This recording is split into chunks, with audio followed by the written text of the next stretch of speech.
Ruxandra dunked the washcloth in cold water and began scrubbing again. I don't care what you think that deer wanted. I don't ever want to see you doing anything like that again, and I don't want you to tell anyone about this, not even your father. Do you understand me? Eleanor knew better than to protest. When the bath was over, she told Ruxandra she was very sorry for what she had done and would never cavort with animals again. That, she supposed, was the end of it. And in a way she was right. Her aunt never mentioned the incident again. Even so, Eleanor couldn't help but think there was a connection between the deer and Ruxandra's announcement the next morning at breakfast. It was high time, she declared, that Eleonora begin to learn the art of housekeeping. These skills would serve her well for the rest of her life. They would help her attract a good husband, and what was more, empty hands invite the devil. Although Jacob expressed some reservations about the plan, he deferred his authority on the matter to Ruxandra, who assured him that Eleonora was more than up to the task. With that, it was decided. The first lesson, Aunt Ruxandra proclaimed, will be sewing.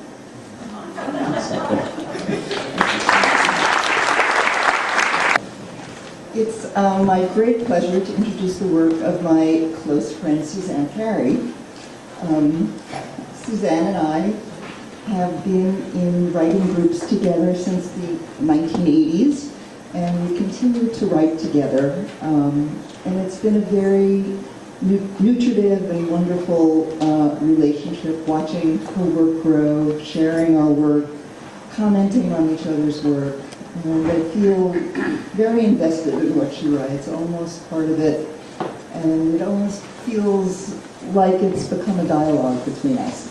And I watched her first novel, The Fortune Catcher, take shape, and what I'm going to read now is an excerpt from a novel in progress, and it's approaches some of the same topics, and the story of Iranian immigrants to this country, some of whom, despite great financial success in this country, there still remains a sadness, a loneliness, a difficulty in living in a culture that's not completely their own.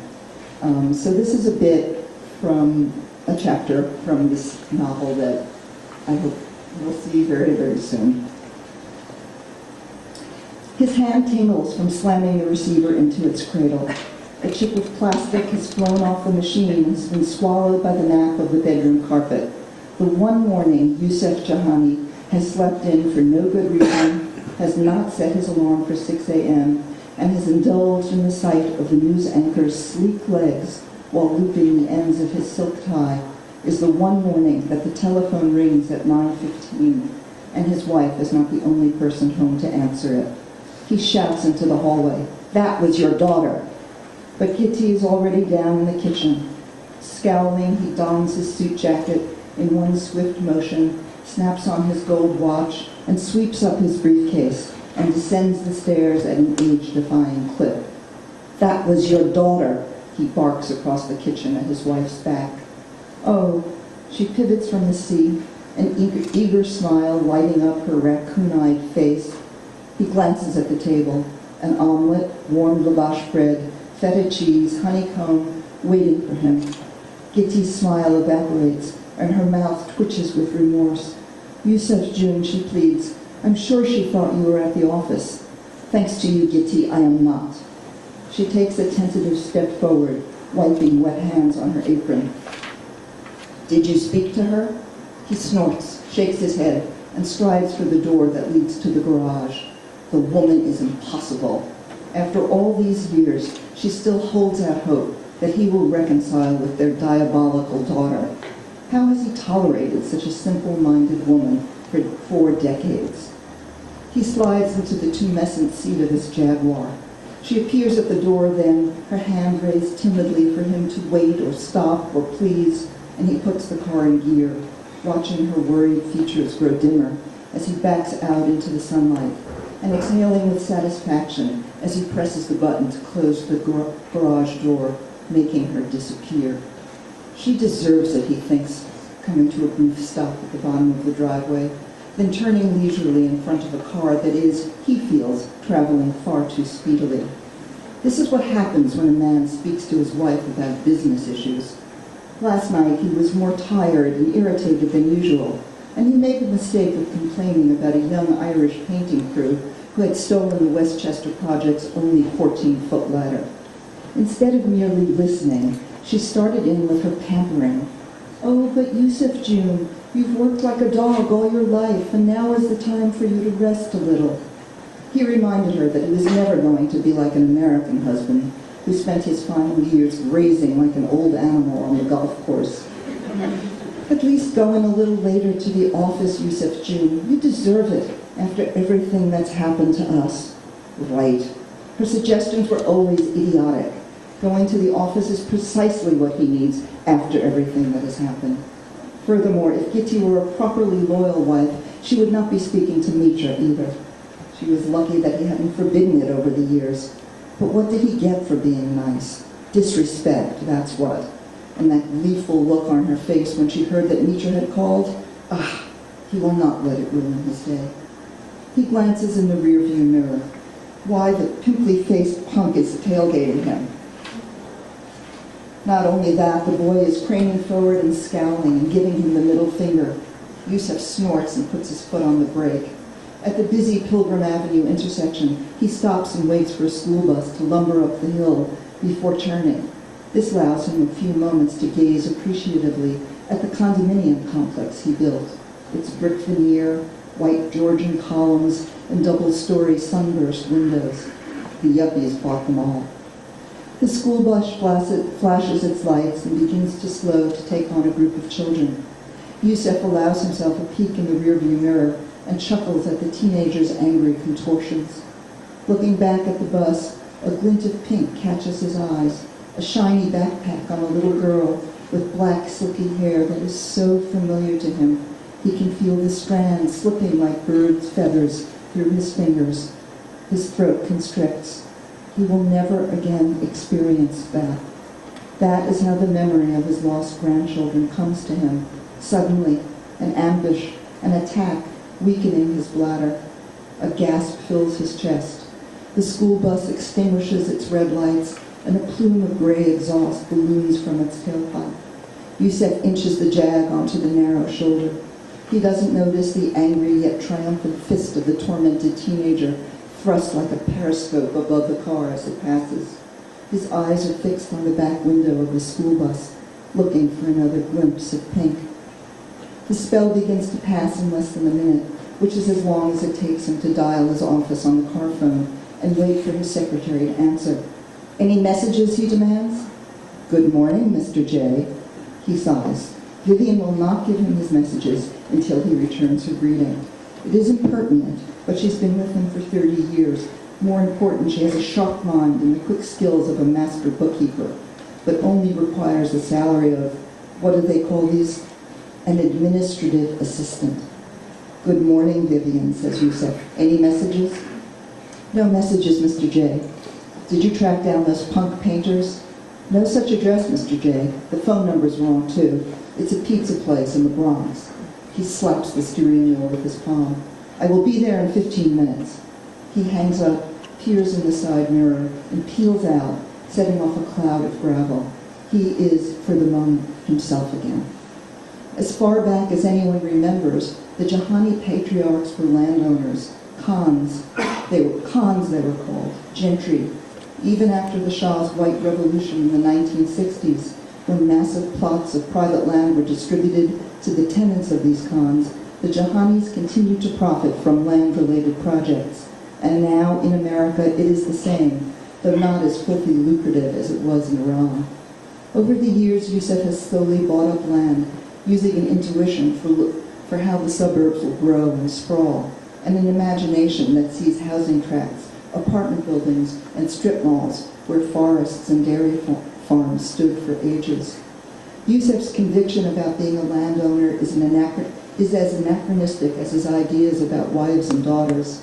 A landowner is a king of sorts, and all other professions, construction, engineering, medicine, accounting, trade, government, even the arts, serve or extend from this capitalist monarch.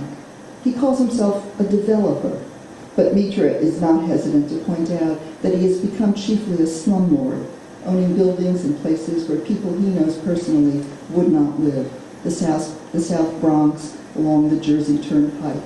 Low rent, low maintenance, because he can get away with it, low profile. Yusef pulls into his usual parking space and hangs his illegally procured handicapped tag from the rearview mirror.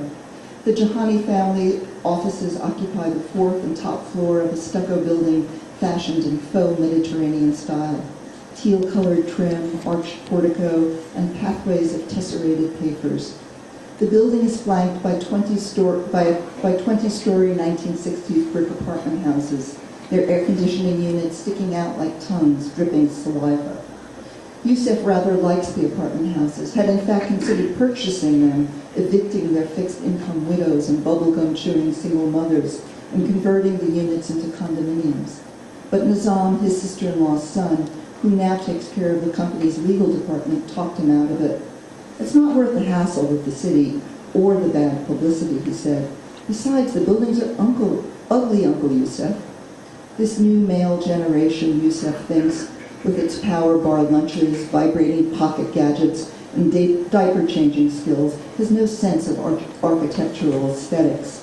Sourly, he recalls how he allowed Nizam and the others to persuade him on the Mediterranean design of this, his own building, when he wanted to erect an elegant glass rectangle, evocative of the Hancock building in Boston. It had been one of his weak moments. The others are the 12 or 15, he can never remember exactly, boy children of his various half-siblings and cousins who fled the Islamic Revolution in 1979 with little more than the clothing in their Louis Vuitton luggage and the jewels hidden in the heels of their wives' shoes. Suddenly, the America he thought of as his alone transformed into a melting pot for his extended family. Some of them, thank God, moved to Los Angeles, where they marinated in a false revival of the bourgeois decades before the fall of the Shah. But the others, to their credit, obsessed over the education of their children, sent them to Ivy League schools, and proffered them up to Yusef. He took them, of course. He has shown his family the benevolence that their common grandfather had never shown him. Pressing the elevator button, he chuckled slightly. Who would have imagined that he, the middle son of the second wife, orphan of a gambler and a mad woman, ignored, burdened child, would end up being the family patriarch. As the metal door slides open to admit him, Yusef smiles, just for a moment.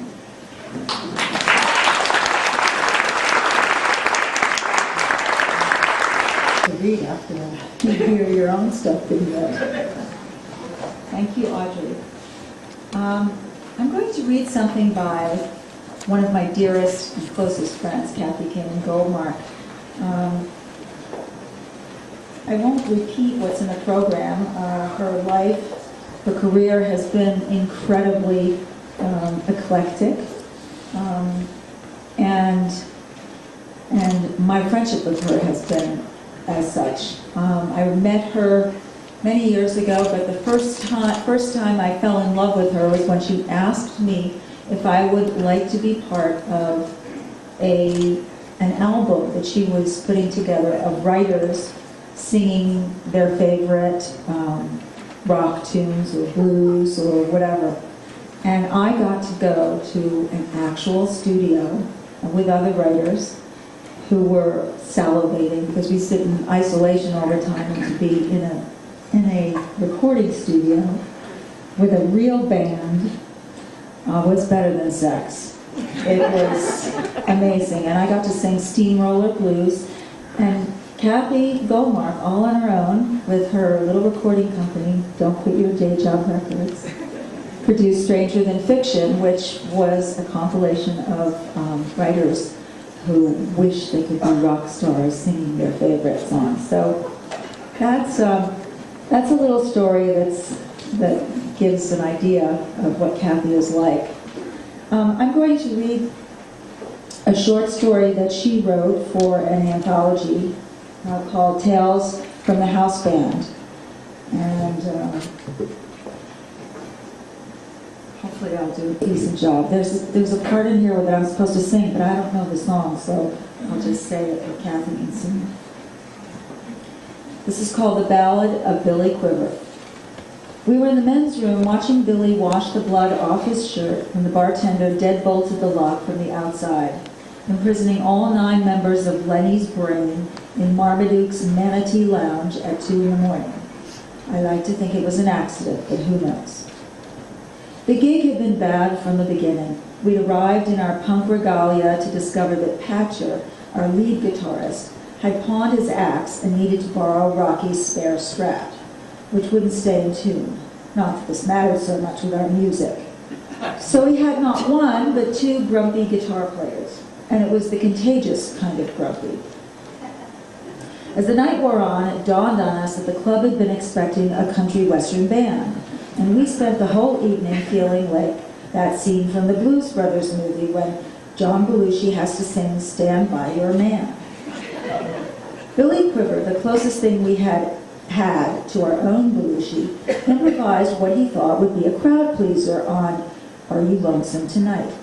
He stepped off the stage, walked up to a woman he'd never seen before, got on his knees, grabbed her around the waist, and begged her to come back to him.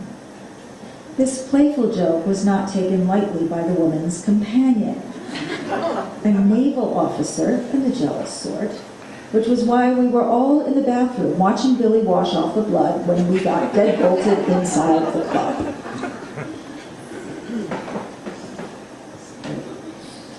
Before Billy Quiver, Lenny's Brain was 3 girls, Carrie, Corky, and Moonbeam, fronting a 5-piece band. Carrie had a perfect look: alabaster skin, jet black hair, anorexic figure, and a rather high-strung personality. Moonbeam had the sweet, soaring voice.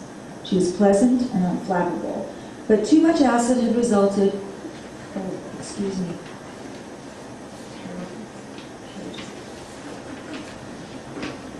Too much acid had resulted in an inability to remember anything that happened after 1969, including why we were in nightclubs in the first place. A house cleaner by day, she could often be found bussing tables and cleaning ashtrays instead of carousing with the rest of us in the band room. Corky, that's me, had the patter and the attitude. A streetwise, gum-cracking, who cares if there's a run in your stocking veneer. I'd been in a couple of bands and thought I knew the ropes. Combined, we would have made one hell of a front woman. As it was, we got by on goofy charm and cute outfits, with vocals nice and low in the mix. Everything changed when Billy Quiver wandered into a private party gig in a South of Market loft, grabbed a Moonbeam's mic, tore up Good Golly Miss Molly, and poured a can of red acrylic paint over his own head for an encore. He appeared at the next rehearsal with a new outfit for everyone who'd been splattered in the fallout, most notably a pink plastic mini dress for me. He stole our show with uninhibited performances of rock oldies and screaming originals.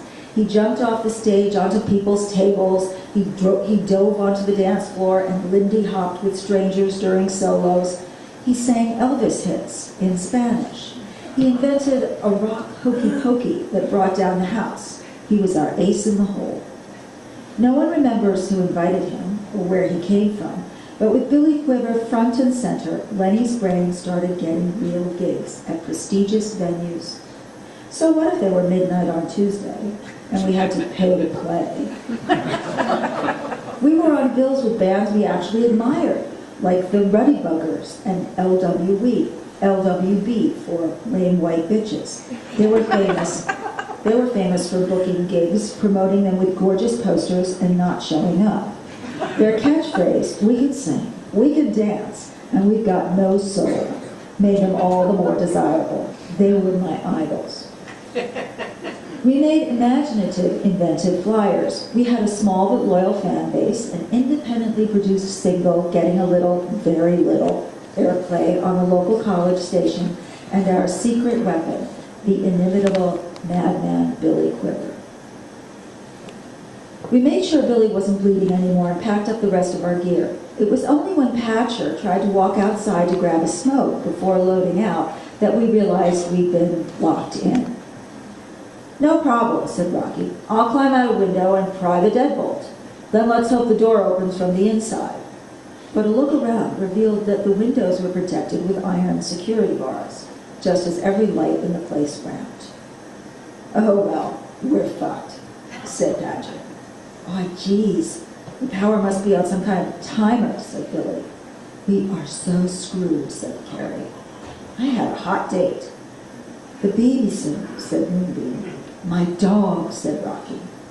I have a midterm in the morning, Carrie shrieked. This can't be happening. Somebody do something.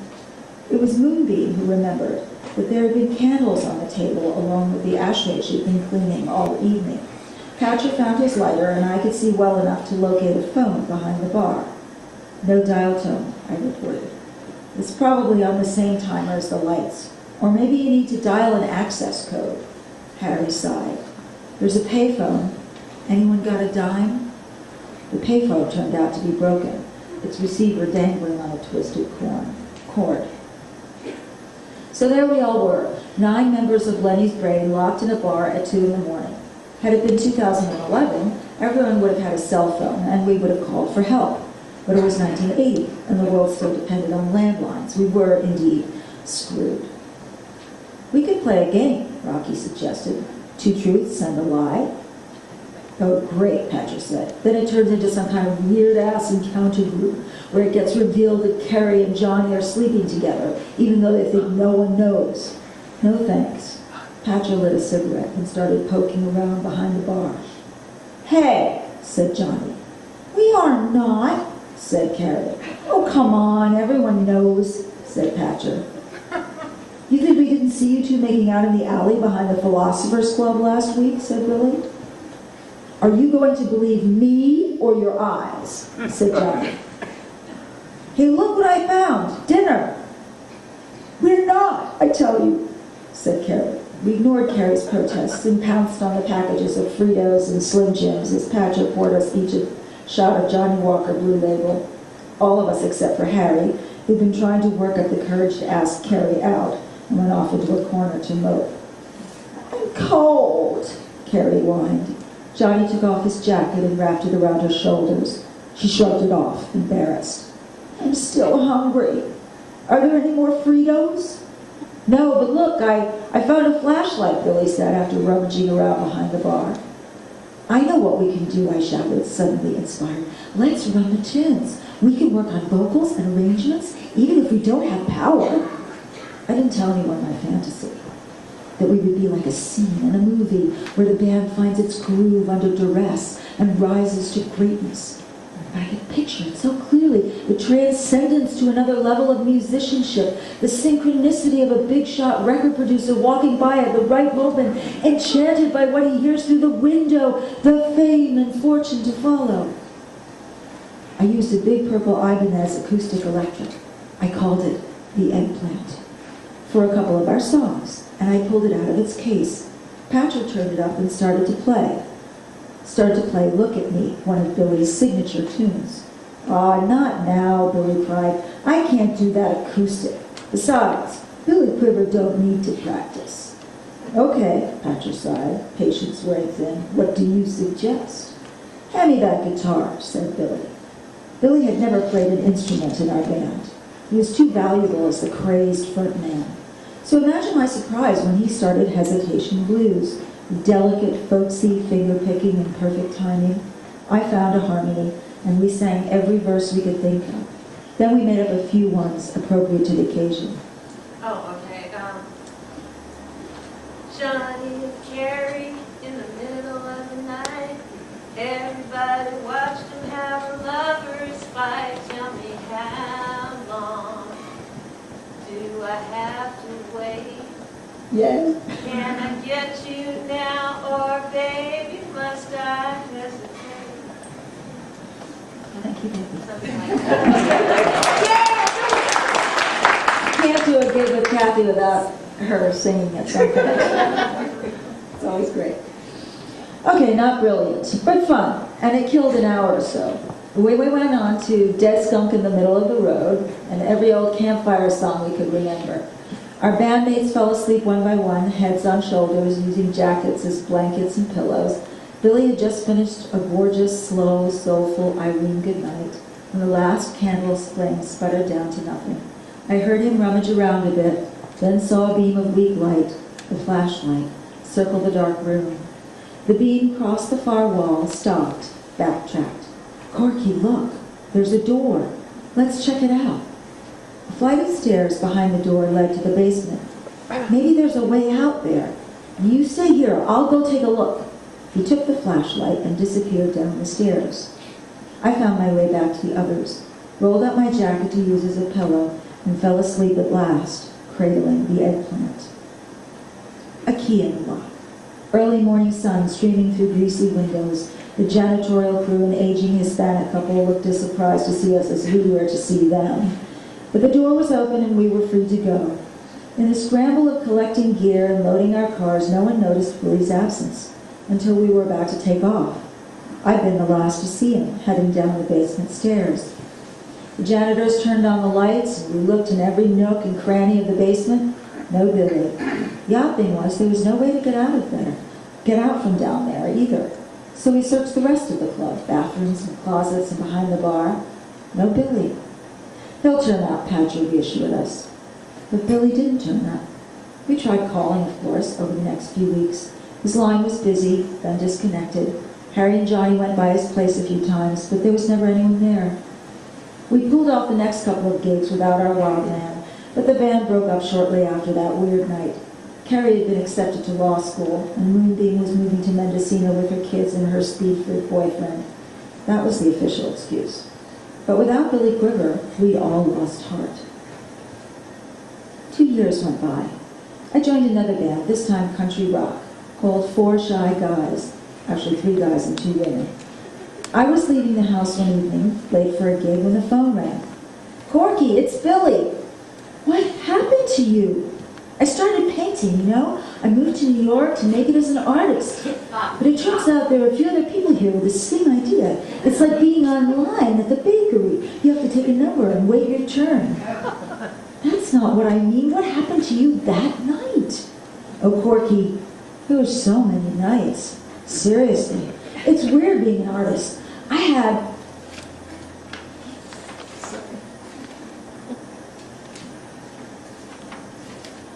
had my first gallery show last week. Instead of applauding and yelling for a Chuck Berry song, the audience just walked around looking at my pieces and quietly nodded their heads. So I decided to take requests, set up an easel in the middle of the gallery. People can yell out, 'Hey buddy, know any Matisse?' and throw $1 in a tip jar.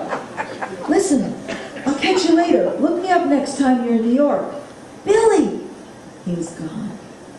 He never told me what had happened to him that long ago night. What happened to me was this. I put down the receiver and changed into my pink plastic mini dress. I drove to my gig and plugged in the eggplant. I told the band to follow my lead, and I played Irene Goodnight, slow and pretty and soulful, dedicated to my old pal Billy. It seemed like the least I could do. Thank you.